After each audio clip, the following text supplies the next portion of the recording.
नमस्कार दोस्तों, मेरे चारों तरफ जो आप तस्वीर देख रहे हैं, यह तस्वीर कुछ देर पहले की है, कुछ मिनट पहले की, जब मैं वीडियो रिकॉर्ड कर रहा हूं। और देश के सभी न्यूज चैनलों की ये तस्वीरें हैं। उन तस्वीरों का कोलाज है, जो तस्वीरें हर न्यूज चैनल पर कई घंटों से आप सब देख रहे होंगे। और हो सकता है आज रात जब सोने जाएं, तब तक ये तस्वीरें हर चैनल पर आपको दिखें। और हो सकता है कल सुबह जब सोकर उठें, तब भी ये तस्वीरें हर चैनल पर आपको दिखें। मोदी मोदी मोदी, काशी में दीप जलाते मोदी, काशी में घाट पर मोदी, सारनाथ में मोदी, क्रूज का सफर करते मोदी, हाईवे का उद्घाटन करते मोदी, काशी विश्वनाथ के मंदिर में मोदी, हर हर महादेव का जयकारा लगाते मोदी, आरती करते मोदी, और मोदी मोदी मोदी खुद ही सुनते मोदी।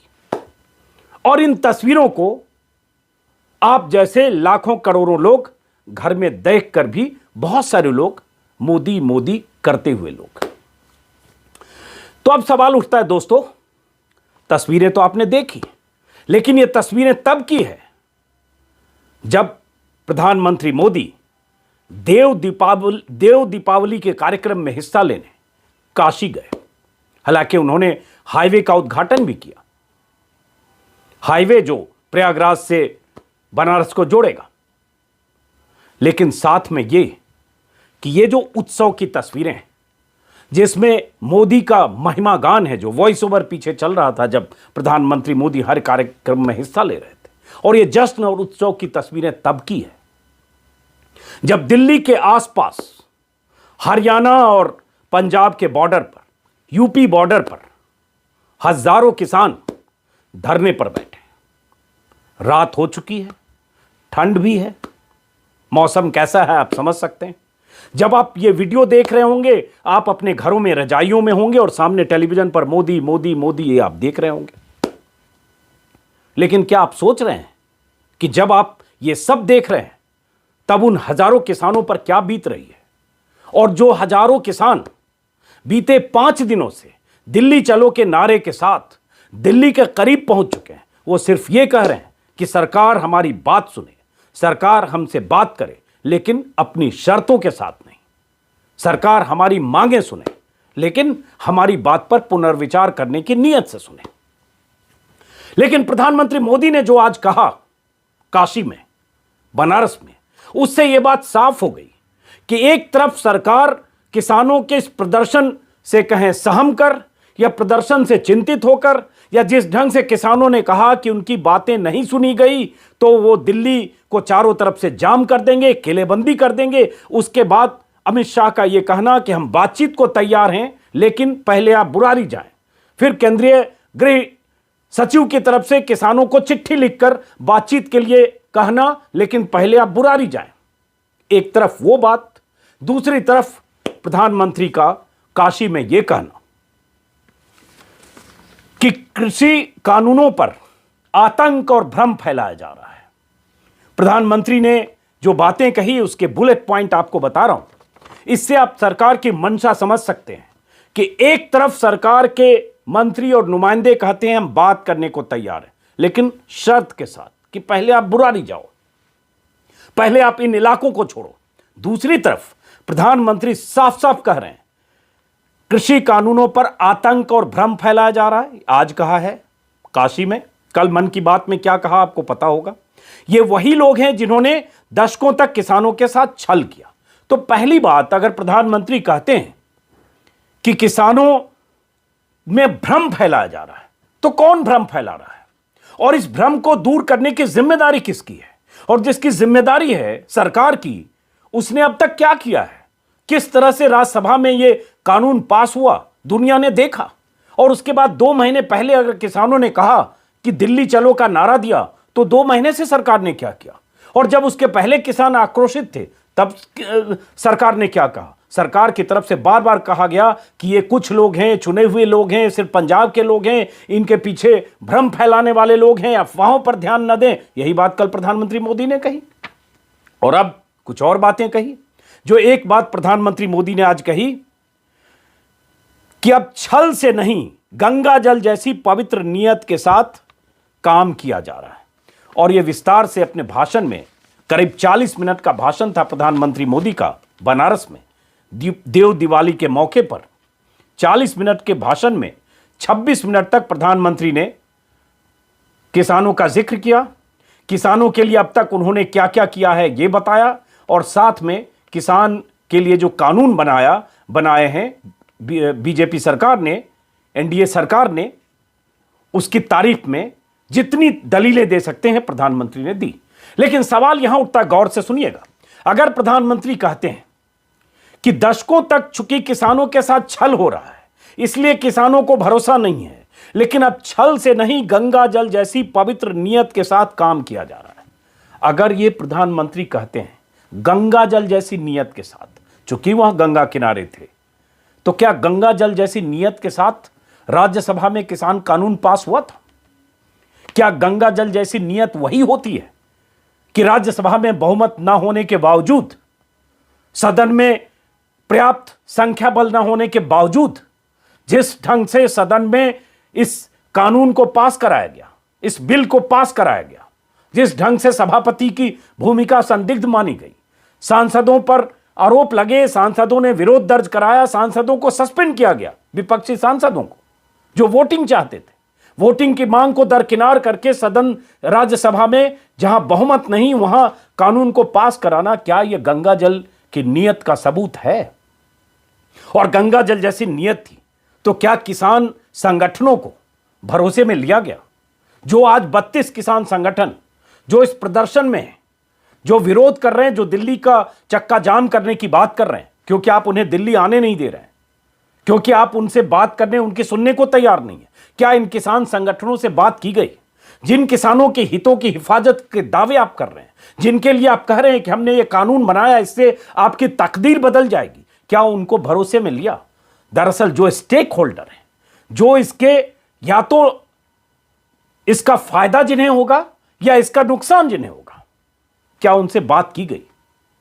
और अगर नहीं की गई, उनका कहना है, किसान नेताओं का, कि उन पर यह कानून थोपा गया, वो एमएसपी की गारंटी चाहते हैं अभी भी, कि चलो 3 कानून आपने लागू किया, लेकिन आप एमएसपी की गारंटी लिखित दो, लिख कर दो। क्या आपने इस दिशा में कदम उठाया? हालांकि प्रधानमंत्री ने आज काशी में यह भी कहा कि एमएसपी जैसे है वैसे ही रहेगा, उसमें कोई लोगों को जो भरमाया जा रहा है उसमें किसानों को किसी अफवाह और भ्रम में आने की जरूरत नहीं है। और कुछ उन्होंने आंकड़े भी दिए कि एमएसपी के मुताबिक कहां कहां एमएसपी पर फसल खरीद की गई, उसके आंकड़े भी दिए। उन आंकड़ों के बाद, प्रधानमंत्री के भाषण के बाद किसान नेता ने क्या कहा, जरा सुनिए, और उसके बाद फिर मैं बात करूंगा कि अगर प्रधानमंत्री कहते हैं कि छल किया जा रहा है और ये सामूहिक तौर पर ऐसा बयान देते हैं, तो सवाल उठता है, हजारों किसान जो प्रदर्शन कर रहे हैं, जो आंदोलनकारी हैं, क्या वो तो छलिया नहीं है? आपका आरोप, आपका गुस्सा, जो कुछ भी है विपक्ष पर हो सकता है, लेकिन प्रदर्शनकारी जो किसान हैं वो कोई सांसद नहीं है कांग्रेस के, विधायक नहीं है कांग्रेस के, किसी विरोधी दल के नेता नहीं है, वो किसान हैं। उनकी कोई, हो सकता है किसी किसान की कोई राजनीतिक सोच है, लेकिन वो किसान है। उन किसानों से अब तक बात न किया जाना, उन्हें शर्त के साथ कभी बुराड़ी जाओ तब बात करेंगे, ऐसी शर्तें थोपना, और एक तरफ यह कहना कि हम बात करने को तैयार हैं, दूसरी तरफ प्रधानमंत्री की तरफ से मन की बात में कहना कि किसानों के लिए कितना उपयोगी ये कानून है, बनारस में फिर कह देना कि छल है, जो लोग भ्रम में किसानों को डाल रहे हैं वो छलिया हैं, और उसके बाद कानून की वकालत करना, तो बात साफ है कि प्रधानमंत्री किसी भी सूरत में इस कानून पर सुनने, विचार करने को तैयार नहीं है। जब तैयार नहीं है तो बात क्या होगी? लेकिन चूंकि इसी तरह की आशंका किसान नेताओं को है, इसलिए प्रधानमंत्री के भाषण के बाद एक किसान नेता जो धरने पर बैठे हैं वो क्या कह रहे हैं, जरा सुनिए। कुछ सेकंड का उनका बयान है, फिर वापस लौटते हैं। उनका कवायद शुरू हो गया। दूसरा, जैसे बोलते हैं कि मुंह में राम राम बगल में छुरी, ऐसा मोदी ने कर दिया है। अभी बीएस में लगाया है और दूसरा लगाया है। दूसरी तरफ अमित शाह हमारे कई लीडरों के साथ कोऑर्डिनेट कर रहा है कि हम आपको वहां के जो लोग हैं उसमें जो आना चाहते हैं वैरायटी से, उनको जहां कैंप पे पहुंचना चाहते हैं वहां पहुंचा देंगे, अभी डीजीपी को बोल देंगे। ये फोन पर बात है, ये इस पर हमको विश्वास नहीं करते, ये मीडिया में भी चला। हम जहां हैं वहां डटे रहेंगे, वहां डटे नहीं रहेंगे, इसे आगे भी प्लान करेंगे, आज रात को भी करेंगे, कल फिर सुबह करेंगे, ये आगे कैसे बढ़ना है और इसको पीछे जाने का नहीं है। आपने सुना, दरअसल किसानों को भरोसा सरकार पर नहीं है, क्योंकि जो सरकार की भूमिका रही है, जिस ढंग से सरकार ने कानून बनाया और जिस ढंग से कानून राज्यसभा में पारित हुआ, और उसके बाद किसान अगर लगातार ये मांग करते रहे, किसान यूनियन, किसान आंदोलन करने वाले किसान, ये भले कहकर बीजेपी खारिज करे कि सिर्फ पंजाब हरियाणा के किसान हैं, लेकिन अब पश्चिमी उत्तर प्रदेश के भी बहुत सारे किसान दिल्ली यूपी बॉर्डर की तरफ आते दिख रहे हैं। तो ये जिस ढंग से किया गया उससे किसानों को भरोसा नहीं है, और वो सिर्फ ये बार बार कह रहे हैं कि अगर प्रधानमंत्री कहते हैं कि एमएसपी जैसे है वही रहेगा, मिनिमम सपोर्ट प्राइस, और मंडियां खत्म नहीं होंगी, और हम किसानों के हित में ये करना चाहते हैं, तो किसान एक ही चीज कह रहे हैं, आप एमएसपी की गारंटी दीजिए या गारंटी वाला कानून लाइए। तो सरकार को क्या दिक्कत है? आप जब मौखिक तौर पर कह रहे हैं तो लिखित करने में क्या दिक्कत है? और एक अगर अतीत में देखें तो प्रधानमंत्री मोदी, जो आज प्रधानमंत्री हैं, जब मुख्यमंत्री थे तो 2011 में प्रधानमंत्री मनमोहन सिंह को मुख्यमंत्री नरेंद्र मोदी ने चिट्ठी लिखकर एमएसपी को कानूनी प्रावधान के तौर पर गारंटी देने की बात करने की उन्होंने सिफारिश की थी। तब मुख्यमंत्रियों की एक कमेटी के अध्यक्ष थे और उन्होंने कहा था कि कानूनी प्रावधान ऐसे हो जिसमें एमएसपी की गारंटी हो। 9 साल बाद वही प्रधानमंत्री हैं जो तब मुख्यमंत्री थे, जो तब एमएसपी की गारंटी की बात करते थे। आज यही बात किसान कर रहे हैं, मौखिक नहीं, जुबानी नहीं। जुबानी तो बहुत सारी बातें की गई बीते 6 सालों में, और इसकी लंबी लिस्ट है, लंबी फेहरिस्त है। सिर्फ आप ये लिखित गारंटी दीजिए या एक और कानून लाइए। बहुत सारे कृषि विशेषज्ञ कह रहे हैं कि 3 कानून रहने दीजिए, एक चौथा कानून और लाइए ताकि गारंटी हो। ऐसे सवाल किसान के हैं और इसी को लेकर भरोसा नहीं है। और दूसरी बात, सबसे बड़ी बात, सरकार का एक पक्ष अचानक 8 दिन बाद दबाव में आकर कृषि मंत्री 8 दिन बाद का वक्त मुकर्रर करते हैं, 3 तारीख की, 3 दिसंबर को बात करेंगे। फिर दबाव जब किसानों का बढ़ता है, फिर बात होती है कि अमित शाह भी तैयार हैं बात करने के लिए, संकेत दे रहे हैं, लेकिन पहले बुरारी चाहिए, जिस पर विस्तार से मैंने सुबह के वीडियो में भी कहा है। यह फ्लिप फ्लॉप। और इसी बीच केंद्रीय गृह सचिव की चिट्ठी जाती है 32 किसान संगठनों को कि हम बातचीत करने को तैयार हैं, आप बुरारी जाइए। यह भी कहा गया कि विज्ञान भवन में भी बात हो सकती है, लेकिन पहले बुरारी जाइए। और किसान बुरारी नहीं जा रहे हैं, उनकी अपनी दलीलें हैं, और वो उस दलील पर मैं सुबह के वीडियो में बात कर चुका हूं। उन्हें लगता है एक जगह बिठाकर सरकार उन्हें छोड़ देगी, और कुछ किसान नेताओं का कहना है कि उन्हें शाहीन बाग की तरह बदनाम करने की कोशिश होगी। आप महीनों वहां बैठे रहिए, सरकार से संवाद कभी होगा कभी टूटेगा, और उसके बाद किसान थक हार कर लौटने के अलावा उनके पास कोई उपाय नहीं होगा। यह उनकी आशंका है। तो सवाल यह उठता है, किसकी जिम्मेदारी है? अगर केंद्रीय कृषि मंत्री, अगर प्रधानमंत्री कहते हैं भ्रम फैलाया जा रहा है, अफवाह फैलाया जा रहा है, तो इस भ्रम और अफवाह को खत्म करने की जिम्मेदारी प्रधानमंत्री की है। प्रधानमंत्री मन की बात में यह कह सकते हैं, प्रधानमंत्री काशी में दीपोत्सव में देव दीपावली के मंच पर यह बात कह सकते हैं, प्रधानमंत्री देश के अलग हिस्सों में यह बात कह सकते हैं, लेकिन प्रधानमंत्री किसानों के प्रतिनिधि मंडल से 100, 200, 400 किसान नेताओं को बुलाकर, उनके प्रतिनिधियों को बुलाकर क्यों नहीं संवाद कर सकते? दुनिया भी देखेगी कि प्रधानमंत्री ने इतनी संवेदना दिखाई कि किसानों से सीधा संवाद कर रहे हैं। एक दिन में 4 घंटे हो, 6 घंटे हो, कम से कम यह शुरुआत तो हो। लेकिन वहां शर्त है कि पहले आप बुरारी जाओ, पहले आप पीछे हटो। तो यह अहंकार है, यह बहुत से नेताओं का, किसान नेताओं का कहना है, और इसी वजह से किसान नेता जिद पर इस बार अड़े हैं। देखना है क्या होता है। इसी बीच एक वीडियो मैंने सुबह के वीडियो में भी मैंने राजनाथ सिंह के पुराने भाषण का जिक्र किया था, 2013 मार्च का भाषण, जब किसानों के प्रदर्शन के दौरान जंतर मंतर पर राजनाथ सिंह पहुंचे थे। क्या कहा था तब? आज राजनाथ सिंह केंद्र में रक्षा मंत्री हैं। आज राजनाथ सिंह की भूमिका, और आज से 7 साल पहले बीजेपी के अध्यक्ष के तौर पर, विपक्ष के नेता के तौर पर राजनाथ सिंह का भाषण, और आज उनकी चुप्पी या सरकार का रवैया, इसका आकलन आप उनके भाषण के एक टुकड़े को सुनकर कर सकते हैं। मैंने सुबह के वीडियो में डाला था, फिर रिपीट कर रहा हूं, सुनिए जरा। और जो हमारी जानकारी में पहले रहता तो मैं समझता हूं कि जिस दिन धरना किसानों का प्रारंभ हुआ था उसी दिन मैं इस धरना स्थल पर आ गया होता अपना समर्थन देने के लिए। हम कभी यह नहीं देखते हैं किस पार्टी का, किस संगठन का कोई आंदोलन है अथवा कार्यक्रम है।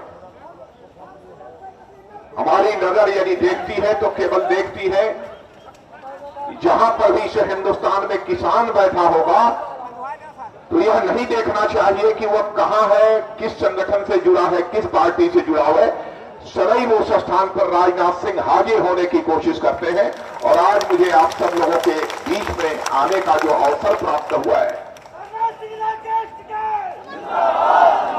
एक तरफ आप लोगों के बीच मौजूद होकर मुझे खुशी की अनुभूति हो रही है, लेकिन वहीं दूसरी तरफ खुले आसमान के नीचे 3 दिनों से आपको धरना देना पड़ रहा है। यह बेहद तकलीफ की बात है।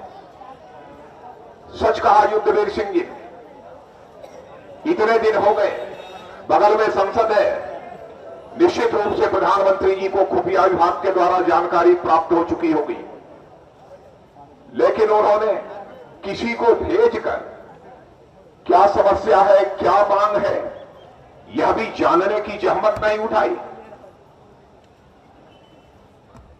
लेकिन प्रधानमंत्री जी, आपको इस सच्चाई को समझना चाहिए, जिस दिन से हिंदुस्तान का किसान एकजुट होकर सड़कों पर आ जाएगा तो कोई दुनिया की ताकत उसके हौसले को पस्त नहीं कर सकती। बड़ी सुना आपने, राजनाथ सिंह जब विपक्ष में थे, जब बीजेपी के अध्यक्ष थे 2013 में, तब उन्हें चिंता थी कि किसान जंतर मंतर पर 3 दिन से धरने में बैठे हैं। काश मुझे पहले पता होता तो मैं तुरंत आता। और साथ में यह कि यहां से कुछ किलोमीटर दूर प्रधानमंत्री हैं, उन तक भी खबर पहुंची होगी, लेकिन किसी को भेजने की प्रधानमंत्री जहमत क्यों नहीं उठाते। तब प्रधानमंत्री मनमोहन सिंह थे। आज फिर किसान दिल्ली से कुछ किलोमीटर दूर बैठे हैं, प्रधानमंत्री मोदी हैं बीजेपी के, राजनाथ सिंह वही राजनाथ सिंह आज केंद्र में मंत्री हैं। प्रधानमंत्री मोदी उनसे बात करने की जहमत उठाना तो दूर, उनकी बात सुनने को तैयार नहीं है। और राजनाथ सिंह की चुप्पी, मीटिंग्स हो रही है, कल रात की मीटिंग में भी थे, अब तक क्या हुआ कोई जानकारी नहीं, कब मिलेंगे पता नहीं। शर्त सामने है, किसान उन शर्तों को मानने को तैयार नहीं। तो जब सत्ता में होते हैं तब का चरित्र, सत्ता से बाहर होते हैं तब का चरित्र, इस दोहरे चरित्र का पैमाना बीजेपी नेताओं का पुराना भाषण और नया उनका कामकाज का तरीका आप देखेंगे, आपको अंदाजा लग जाएगा। आखिरी बात, चूंकि प्रधानमंत्री ने कहा कि गंगा जल जैसी नीयत के साथ किसानों के हित में यह कानून बनाया गया है, साम दाम दंड भेद के साथ राज्यसभा में पास कराए गए कानून को गंगा जल की नीयत से जोड़ना वाजिब नहीं है।